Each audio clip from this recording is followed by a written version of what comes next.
Saudi আরবে কীভাবে traffic জরিমানা চেক করবেন?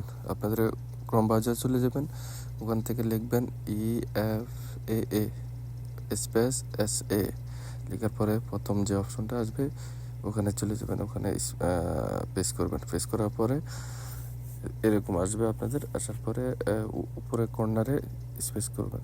স্পেস করার পরে আপনি ইংলিশ করে নেবেন।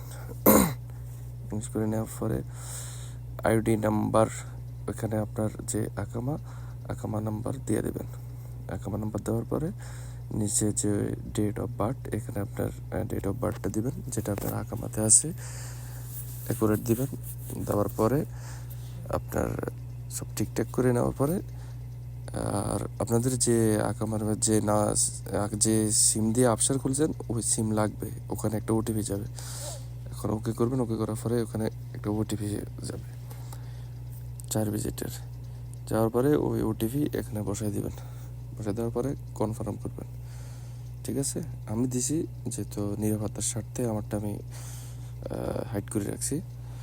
এরকম ওটিপি আসে 4 সংখ্যার, আসার পর ওকে করে দিবেন। যদি আপনার কোনো জরিমানা থাকে অবশ্যই এখানে শো করবে, দেখুন আমার কোনো জরিমানা না।